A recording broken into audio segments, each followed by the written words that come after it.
In today's video, I am going to teach you how to create Gmail alias in Google Workspace. To begin, open your web browser and go to google.com. On the Google Workspace page, click Get Started. This launches the setup flow for creating your Workspace account, which is what you need before you can manage Gmail settings, users, and email routing for your business. Next, enter your business name.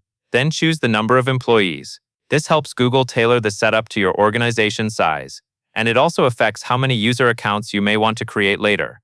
Take a moment to enter accurate information, because it makes the onboarding process smoother. After that, you will be asked about your domain name. If you already own a domain you can use for business email, select the option that says you have one. If you do not have a domain yet, choose the option that you need one, and follow the prompts to purchase a domain during setup. Your domain is the part after the @ in an email address, and it is what makes your Gmail in Google Workspace look professional for your company.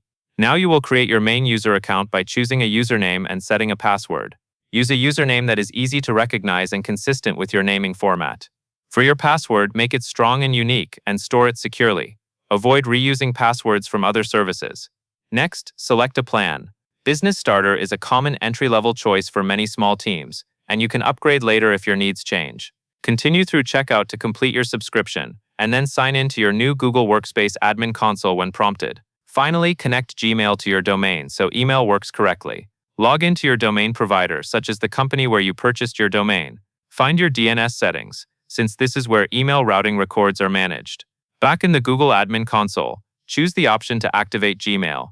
If your provider supports it, you can use the automatic linking option to update your MX records for you.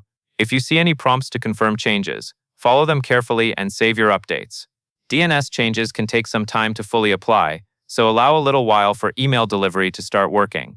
That covers everything you need to know, and that is all there is to it.